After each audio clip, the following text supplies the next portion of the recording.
तो दो पुत्र हैं, मारीच और सुबाहु।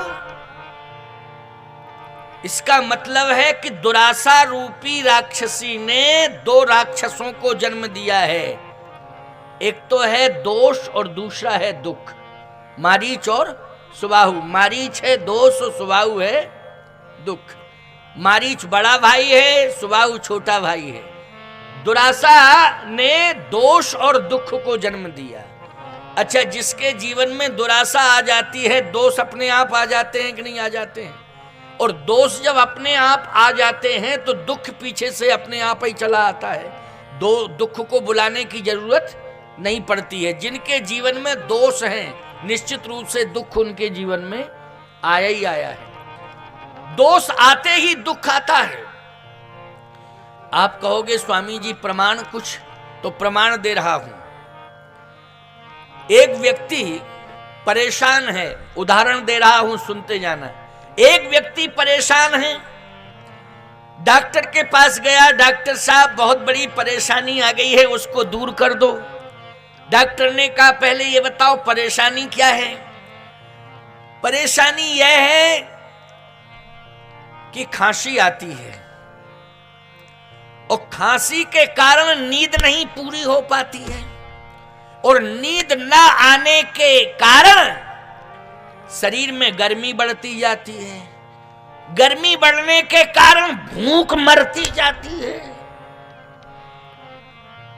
ये सारी कमियां आती जा रही हैं, आप ठीक करो। डॉक्टर ने एक सिरप दिया कि इसको पीना। खांसी है ना, खांसी ठीक हो जाए तो जो पिछली बीमारियां जो और बढ़ रही हैं वो अपने आप समाप्त हो जाएंगी, क्योंकि खांसी ठीक होगी तो नींद आएगी, और नींद आएगी तो बोलो गर्मी कम होगी, गर्मी कम होगी तो भूख खुल जाएगी। कहे सिरप पियो। उसने सिरप पिया, फिर भी खांसी ठीक नहीं हुई। तो लोगों ने कहा उसी डॉक्टर के पास जाओ। बेवकूफ बना दिया डॉक्टर ने। कहे सिरप पियो, सिरप पियो। उसके पास फिर जाओ।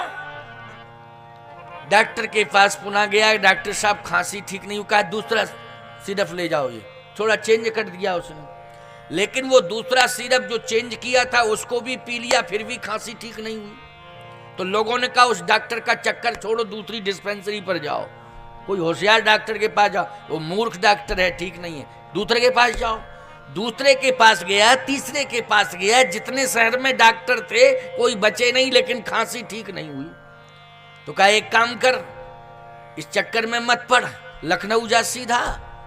लखनऊ का कोई डॉक्टर नहीं बचा, खांसी ही ठीक नहीं हुई उसकी। अरे बोले चक्कर में मत पड़ो, बहुत बड़ी बीमारी है। खांसी तो समझ में आ रही, लेकिन बहुत खतरनाक बीमारी है, तुम सीधे नागपुर जाओ।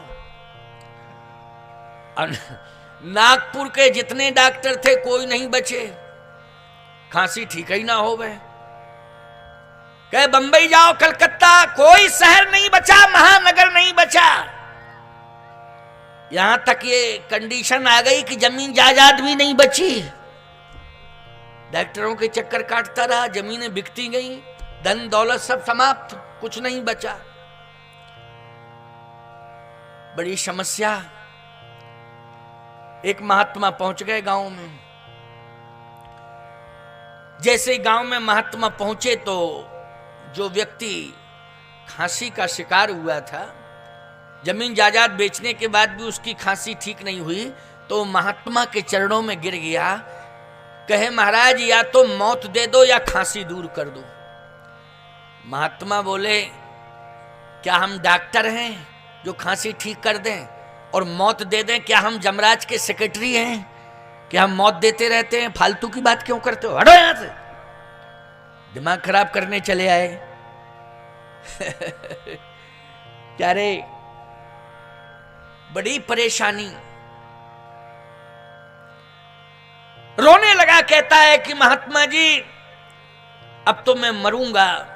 अच्छा बीमारी क्या है? कहे खांसी है। डॉक्टरों के पास गए, कोई डॉक्टर नहीं बचा, कोई शहर नहीं बचा। तो क्या करते हो? कहे रात को नींद नहीं आती है तो चारपाई पर बैठे रहते हैं। बैठे बैठे क्या करते हो? हनुमान चालीसा पढ़ते हो कि सुंदरकांड पढ़ते हो कि रामायण पढ़ते हो कि माला लेके भजन करते हो कि गीता पढ़ते हो? बोला कुछ नहीं करता हूं, रात भर चारपाई पे बैठा बैठा बीड़ी पीता रहता हूं।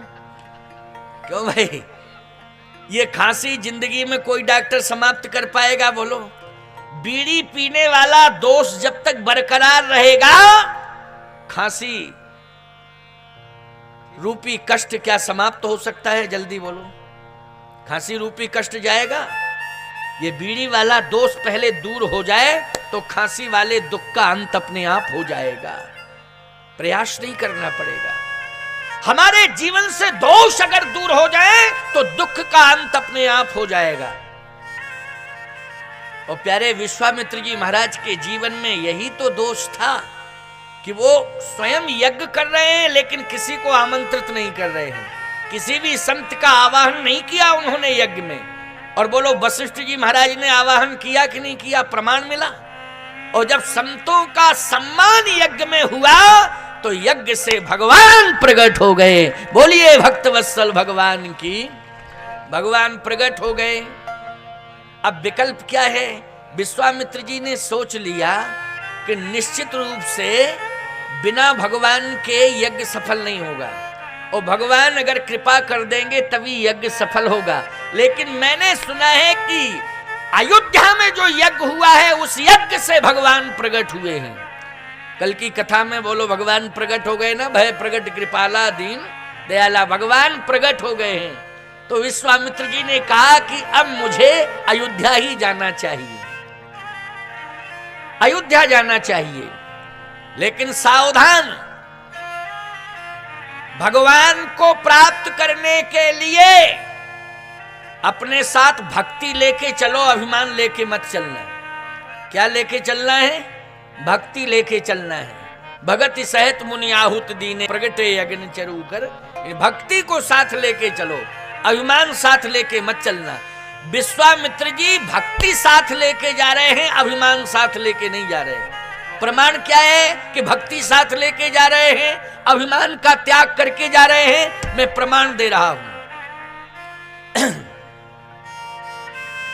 प्रमाण है, कहे विश्वामित्र विश्वामित्र महामुनि ज्ञानी,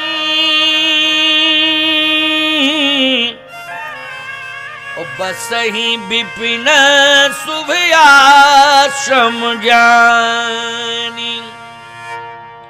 विश्वामित्र महामुनि ज्ञानी, ये महामुनि हैं, ज्ञानी हैं। इसका मतलब है महामुनि ज्ञानी, ये सम्मान सूचक है नहीं?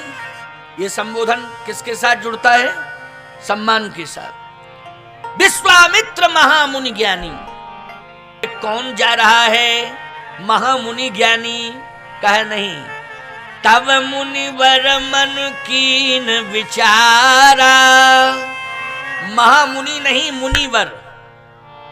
भगवान को पाने के लिए जाना है तो विचार कौन कर रहा है? महामुनि। कह नहीं, तब मुनिवर मन कीन विचारा, प्रभु अवतरऊ हरण मही भारा।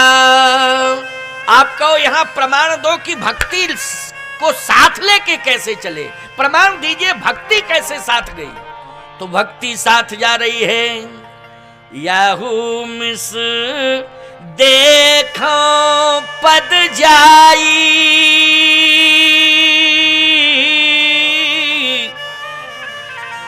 अयोध्या जाकर के भगवान के पादार विंदों का दर्शन करूंगा। बोलो, ये भक्ति है कि नहीं? भगवान के श्री चरणार विंदों के दर्शन की लालसा जिस दिन आपके मन के अंदर आ जाएगी, उसी दिन आपके हृदय में भक्ति का अभ्युदय हो जाएगा। इसलिए याहू मिश दे खौ पद जाई, याहू मिश दे खौ पद जाई।